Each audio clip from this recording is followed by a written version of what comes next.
Buenos días, mi nombre es Alexandra González y el día de hoy tengo el placer de hablarles un poco acerca del psicólogo Hans Eysenck, quien se dedicó a estudiar acerca de la teoría de los rasgos.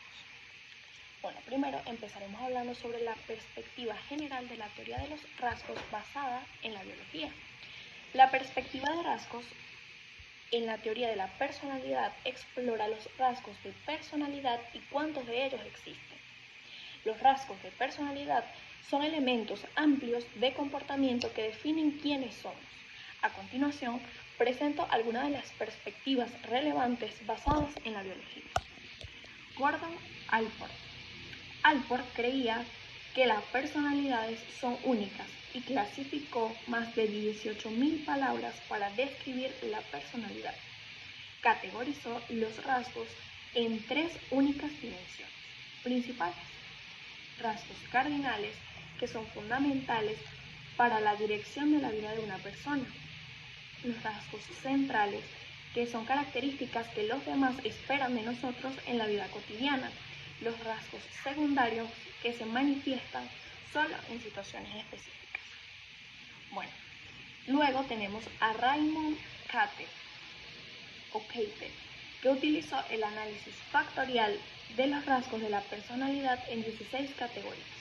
Cada categoría tenía un extremo alto y un extremo bajo a lo largo de un espectro. Algunos de los ejemplos de categorías de rasgos de Cattell incluyen reservado, saliente, la estabilidad emocional, inestabilidad emocional, si es tímido, atrevido, entre otros.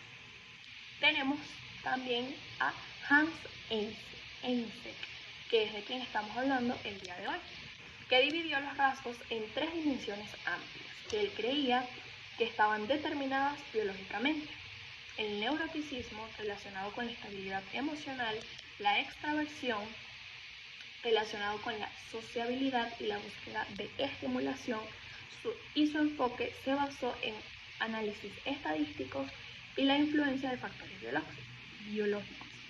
Y por último tenemos a Jeffrey Gray, que presentó una teoría factorial biológica sobre las diferentes interindividualidades en la persona.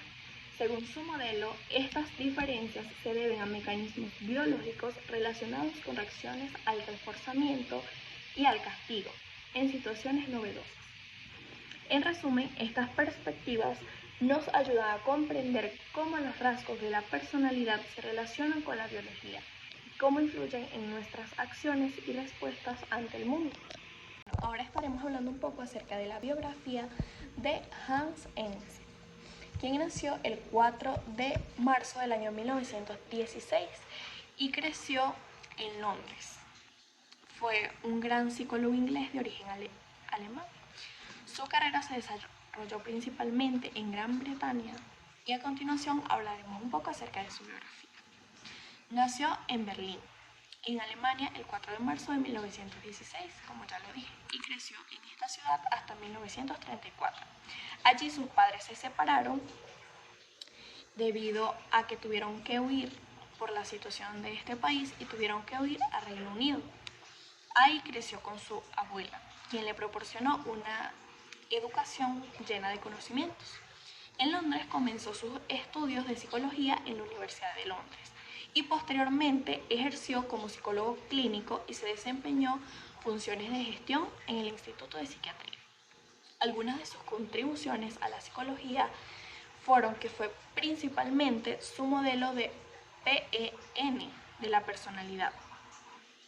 Este paradigma sólido ha influido significativamente en la psicología moderna y sigue siendo objeto de discusión y uso por parte de expertos en el comportamiento humano. Durante sus estudios participó en reuniones y revisiones sobre teorías de la inteligencia junto a intelectuales estadounidenses. Desarrolló enfoques terapéuticos alternativos a la psicodinámica, que era popular en este momento. Hans Eysenck dejó una huella en la psicología y su legado sigue influyendo en la comprensión de la personalidad y el comportamiento humano. El modelo factorial de Eysenck. Eysenck desarrolló un modelo de personalidad conocido como el modelo de Penn. El mismo estaba compuesto o está compuesto por 3 dimensiones independientes. Estas son el neuroticismo, que va que es un rasgo que se enfoca en la estabilidad de la persona. Las personas con neuroticismo son más inestables y más propensas a sufrir emociones negativas fuertes. Por ende, están más expuestas a sufrir de ansiedad, estrés y depresión. Está la extraversión, que se refiere a la sociabilidad y la búsqueda de estimulación. Las personas extrovertidas son sociables, activas y buscan interacciones sociales. El psicoticismo, que está relacionado con rasgos antisociales. Estas personas tienen una mayor tendencia hacia la impulsividad, la agresión y la inestabilidad emocional. Einstein creía que estas 3 dimensiones de la personalidad estaban determinadas biológicamente y que se basaba en la actividad psicofisiológica del cerebro. Su enfoque combinaba los 3 factores biológicos y genéticos y ambientales para explicar las diferencias individuales de las conductas humanas. Para la identificación de factores, Einstein propuso los siguientes criterios. Pruebas psicométricas. Se deben establecer pruebas para demostrar la existencia de un factor. Estas pruebas deben ser fiadas y reproducibles. Hereditario. El factor debe ser hereditario y corresponder a un modelo genético establecido. Sentido en el marco de la teoría. El factor debe tener sentido dentro del contexto de la teoría. Utilizó el método deductivo para recopilar datos coherentes con su teoría. Y relevación social. El factor debe estar relacionado con variables socialmente relevantes, como drogadicción, rendimiento deportivo, conducta psicótica, etc. Jerarquía de la organización de la conducta. Einstein propuso un modelo jerárquico de la personalidad que organiza la conducta en diferentes niveles. Estos son las respuestas específicas. En el nivel más bajo encontramos actos o cogniciones específicos que pueden observarse una vez y que pueden o no ser características del individuo. Estas respuestas son situacionales y no necesariamente reflejan patrones consistentes de un comportamiento. Respuestas habituales. En el segundo nivel, las respuestas se vuelven más habituales. Estas son respuestas específicas que se repiten cuando las circunstancias son similares, aunque son observables. Comienzan a mostrar cierta consistencia en el comportamiento de una persona. Los rasgos.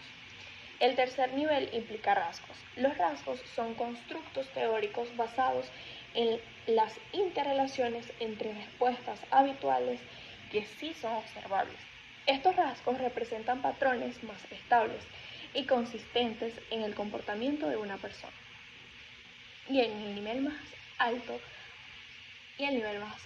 que aunque no se menciona explícitamente en la pregunta, en el nivel más alto los rasgos se agrupan en superfactores o dimensiones más amplias que representan la personalidad en su conjunto. Estos superfactores son aún más generales y abarcan múltiples rasgos. Aspectos de la personalidad. La personalidad es un tema fascinante y complejo. Según Einstein, estos aspectos estaban constituidos por el neuroticismo, la extraversión y el psicoticismo, que son algunos aspectos que ya expliqué anteriormente. La personalidad es como un aspecto muy amplio, o sea, no es tanto que a la vez no es nada, porque todas las personas tenemos personalidades tan distintas que no podemos solamente como describirlas en una sola cosa porque es muy amplia. La extraversión. La extraversión es una dimensión clásica en la psicología de la personalidad. Se refiere a la cualidad de un comportamiento social. En estos está el liderazgo, la sensación e introversión. Según la teoría de Einstein, los extrovertidos son personas sociales, alegres, confiadas y conversadoras, mientras que los introvertidos son más tímidos, reservados y solitarios. La extroversión puede coexistir con la introversión en distintos grados. Por otro lado tenemos el neuroticismo. El neuroticismo es un rasgo psicológico relevante, estable, que forma parte de la personalidad. Quienes puntúan alto este rasgo experimentan inestabilidad e inseguridad emocional, tasas elevadas de ansiedad, estado continuo de preocupación e intención y tendencia a la culpabilidad. Suelen estar unidos a sintomatología psicosomática. Tenemos el psicoticismo, que se caracteriza por un patrón de personalidad que incluye agresividad, baja empatía, impulsividad, conducta inconformista, aunque también presentan rasgos positivos como la creatividad, objetividad, realismo y originalidad.